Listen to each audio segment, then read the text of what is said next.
Welcome! In this video, I will be giving my opinion on every Call of Duty game since the beginning in chronological order. Before we start, I would like to note that I will only be mentioning the main line of games, which means any mobile games will not be in this review. I will also say that just because I am covering these games in this video doesn't mean that I won't make a video going into further detail on any of these games in specific. Alright, let's go! Call of Duty Classic! Okay, I'll admit, I haven't played this game too much, but I think I've played it enough to properly judge it. The game was certainly groundbreaking for its time, but I don't think it holds up perfectly. Seeing as first-person shooters have become increasingly more popular and have evolved significantly since 2003, it's understandable that an older game would pale in comparison to the improvements of a newer installment. However, I still think the game is fun. It was probably more impressive back when it came out, but it's still a fairly fun time today. I'm giving it a 7 out of 10. My opinion on Finest Hour is much the same as my opinion on Call of Duty Classic. Other than the missions you go through in the campaigns, my experiences with the two games were much the same. Heck, I even think the campaigns were equally as good. This one gets another 7 out of 10. Call of Duty 2 was the first game I had an online experience with, and I have some pretty fond memories running around with a grease gun mowing people down. Not only that, but the campaign was exceptional too. If you ask me, this campaign is better than all its predecessors. From me, this game gets a 7.3 out of 10. Call of Duty 2 Big Red 1 is one of my favorite World War II COD games. I had it on the GameCube, so my experience was strictly limited to campaign. Despite this, I still managed to have as much fun playing Big Red 1 as I did playing Call of Duty 2. I think it has the best World War II campaign out of any COD game. 7.7 out of 10.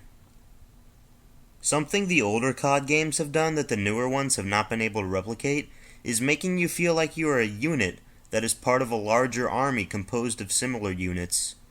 This could be because of the World War II vibe, but I think it's because the newer games seem to prefer putting you in an elite task force that is superior to the rest of the army. In the older World War II games, you're just a standard soldier. There's nothing special about you. You have to rely on your buddies, and your buddies have to rely on you. This is definitely most emphasized in Call of Duty 3. While I think the campaign in 3 was fantastic, I still think Big Red 1's campaign is superior. Multiplayer is definitely the focal point of 3. The multiplayer in Call of Duty 3 is probably the most vast online experience out of any Call of Duty game, rivaled only by a World at War. The maps in the game are massive, and there are even automobiles to tote teammates around with. In my opinion, this game's online takes the cake as the best World War II COD online multiplayer. This game gets an 8.5 out of 10. I've heard people say that Call of Duty 4 is the best game ever made. I do not think that. I just think it's a really solid game. This game had a great campaign and a great multiplayer, and I can definitely appreciate it being the first game that gave us custom classes. 8 out of 10. For me, World at War was kind of a weak experience.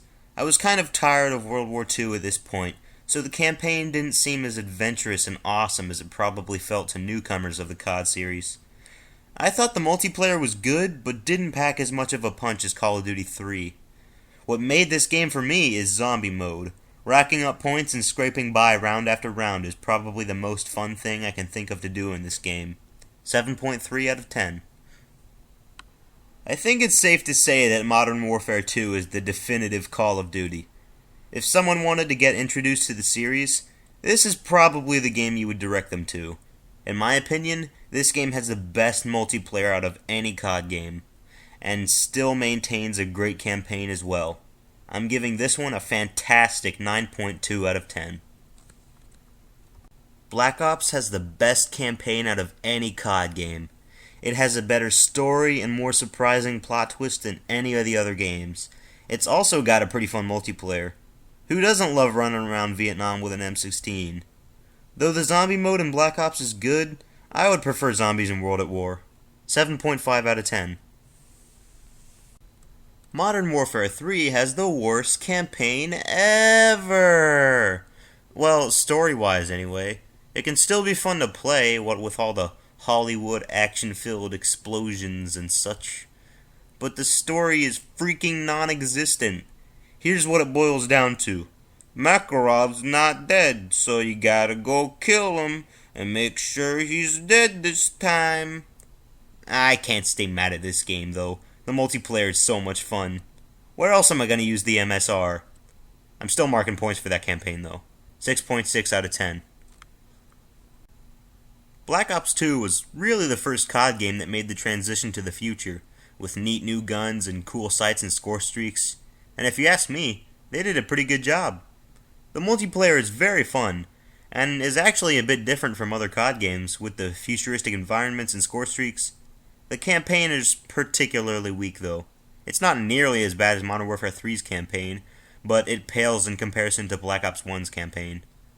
But what this game lacks in campaign, it makes up for in zombie mode.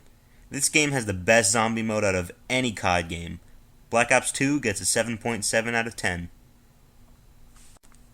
Call of Duty Ghosts sucks big dangly donkey balls! While Treyarch decided to advance into the future, Infinity Ward decided to stay stuck in the past. Apart from guns and maps, Call of Duty Ghosts feels and looks the exact same as the previous Infinity Ward Call of Duty game. Instead of taking chances and trying something new, they decided to play it safe and do the same thing that they've been doing because they knew it would make them a ton of money.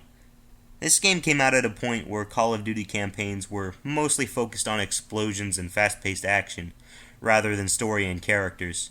That being said, this game is no exception. The campaign is bland and forgettable. You won't get much out of it other than some cool explosions and stunts. The multiplayer is not much better. There's nothing special about it that keeps it interesting, which results in it being repetitive and tiring. It's not good, it's not laughably bad, it's stuck in the middle, which, in a sense, is the worst thing you can be.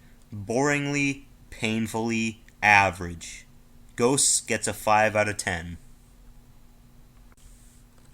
It's no secret that everybody expected Advanced Warfare to suck. I mean, how could Sledgehammer Games, a company that kind of worked on Modern Warfare 3, turn out a good COD game on its own? Surprisingly, I think it kind of did.